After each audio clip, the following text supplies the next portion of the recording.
Assalamualaikum warahmatullahi wabarakatuh. Perkenalkan, saya Nisa Zahra dari Biologi semester 6 dengan NIM 1217020005. Di sini saya akan mempresentasikan mind map terkait prinsip teknik analisa bahan hayati dan natural product atau produk alami dalam rangka memenuhi salah satu penilaian mata kuliah teknik analisa bahan hayati yang diampu oleh Ibu Muhimatul Umami MSI. Sebelum membahas lebih dalam, perlu diketahui terlebih dahulu apa yang dimaksud dengan teknik analisa bahan hayati. Jadi, teknik analisa bahan hayati adalah serangkaian metode yang digunakan untuk mempelajari atau menganalisis komposisi, struktur, dan sifat-sifat bahan hayati yang mana berasal dari makhluk hidup berupa hewan, tumbuhan, dan juga mikroorganisme. Jadi teknik analisa bahan hayati di sini tuh tidak hanya membahas bahan hayati yang berasal dari tumbuhan saja, tetapi juga membahas bahan hayati yang mana berasal dari hewan dan juga mikroorganisme.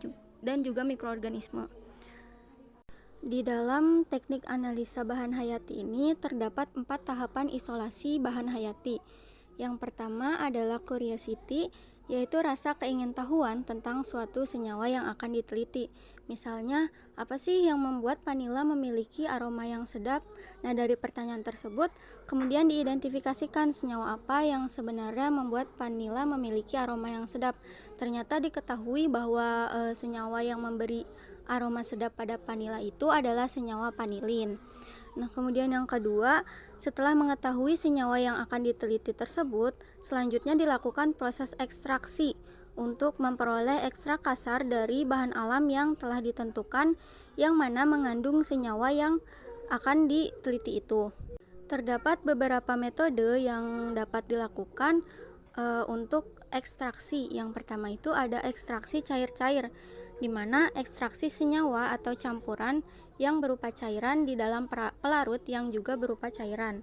Kemudian yang kedua ada ekstraksi cair padat, yang mana ekstraksi senyawa atau campuran yang berupa padatan dengan pelarut yang berupa cairan. Kemudian yang ketiga ada perkolasi, yaitu cara penyarian yang dilakukan dengan mengalirkan cairan penyari melalui serbuk simplisia yang telah dibasahkan. Contohnya itu adalah dalam pembuatan kopi, di mana air dialirkan melalui serbuk kopi hingga zat-zat di dalam kopi itu bersatu dan terikat dengan air menjadi larutan kopi. Yang keempat ada metode Sohlet, yaitu metode ekstraksi yang biasanya itu digunakan dalam analisis kadar lemak secara langsung. Dilakukan dengan cara mengekstrak lemak atau minyak dari bahan pangan dengan pelarut organik nonpolar seperti heksana, petroleum ether, dan dietil ether menggunakan alat khusus berupa ekstraktor Sohlet. Kemudian yang kelima itu ada metode maserasi, di mana ekstraksi ini dilakukan dengan proses perendaman bahan dengan pelarut yang sesuai dengan senyawa aktif yang akan diambil. Misalnya ingin mengekstraksi senyawa saponin dari daun bidara dengan merendamnya pada pelarut etanol 70%. Kemudian yang keenam ada distilasi uap, dan yang ketujuh ada fluida superkritis. Setelah mendapatkan ekstrak kasar dari proses ekstraksi, langkah ketiga yang dilakukan adalah separation atau pemisahan untuk memisahkan campuran atau ekstrak kasar sebelumnya menjadi komponen-komponennya. Metode yang dapat dilakukan itu ada yang pertama kromatografi kolom. Kromatografi adalah teknik pemisahan yang digunakan untuk memisahkan campuran yang larut. Nah, dalam kromatografi kolom, campuran dilarutkan dalam pelarut dan kemudian dituangkan ke dalam kolom yang berisi bahan padat, di mana komponen yang berbeda dalam campuran akan mengalir keluar kolom dengan kecepatan berbeda yang tergantung pada absorpsinya terhadap bahan padat. Kemudian yang kedua ada metode elektroporesis, yaitu metode pemisahan yang memanfaatkan medan listrik untuk memisahkan senyawa yang bermuatan, misalnya dalam pemisahan DNA.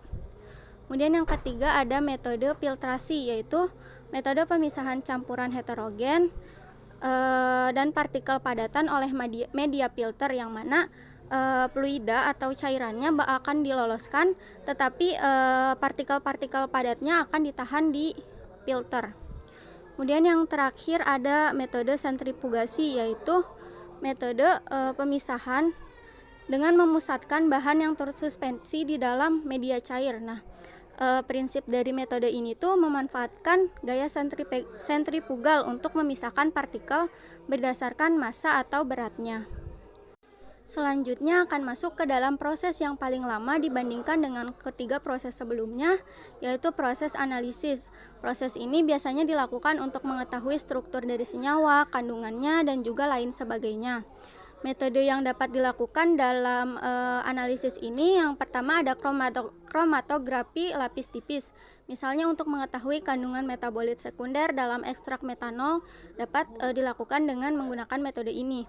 Kemudian yang kedua ada analisis proksimat, dilakukan untuk mengidentifikasi kandungan nutrisi seperti protein, karbohidrat, lemak, dan juga serat.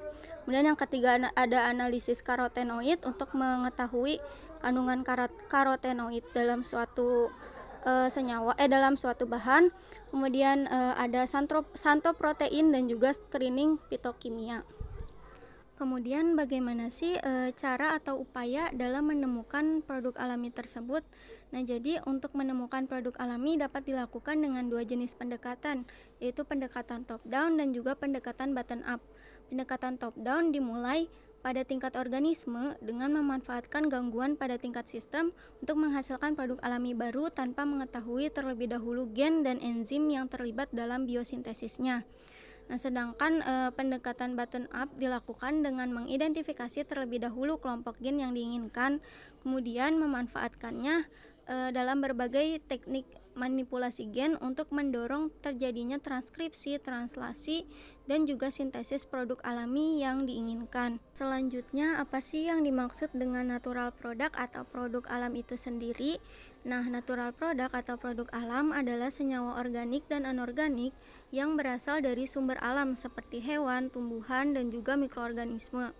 Produk alam ini dapat berupa keseluruhan dari organisme seperti tumbuhan, hewan, atau mikroorganisme secara utuh, bagian dari suatu organisme seperti daun atau bunga, dan juga organ hewan yang diisolasi, dan juga dapat berupa ekstrak suatu organisme atau senyawa murni seperti alkaloid, steroid, dan juga terpenoid yang diisolasi dari tumbuhan, hewan, atau mikroorganisme. Natural product atau produk alami biasanya diklasifikasikan menjadi dua, yaitu metabolit primer dan juga metabolit sekunder. Metabolit primer adalah produk utama hasil metabolisme yang dihasilkan oleh seluruh organisme dan bersifat esensial. Kenapa bersifat esensial? Karena sangat penting untuk keberlangsungan organisme itu sendiri, misalnya dalam proses metabolismenya. Contohnya ada karbohidrat, protein, asam nukleat, dan juga lipid. Sedangkan metabolit sekunder adalah produk samping hasil metabolisme yang hanya dihasilkan oleh organisme tertentu saja, misalnya tumbuhan saja atau hewan saja, dan juga bersifat non-esensial. Contohnya seperti terpenoid, alkaloid, dan lain sebagainya. Dalam pembahasan teknik analisa bahan hayati, istilah produk alami lebih mengacu pada metabolit sekunder dibandingkan metabolit primer. Kenapa demikian? Karena produk alam yang lebih banyak dianalisis dan juga dimanfaatkan dalam kehidupan sehari-hari biasanya berasal dari metabolit sekunder. Kelas utama natural product atau produk alami terbagi menjadi 5, yaitu terpenoid dan steroid, alkaloid, asam lemak dan poliketida, non-ribosomal polipeptida, dan juga kofaktor enzim. Yang pertama, terpenoid dan steroid. Terpenoid adalah senyawa C10 dan C15 yang mudah menguap di dalam tanaman dan biasanya memiliki aroma yang khas, sehingga terpenoid ini tuh banyak dimanfaatkan sebagai essential oil.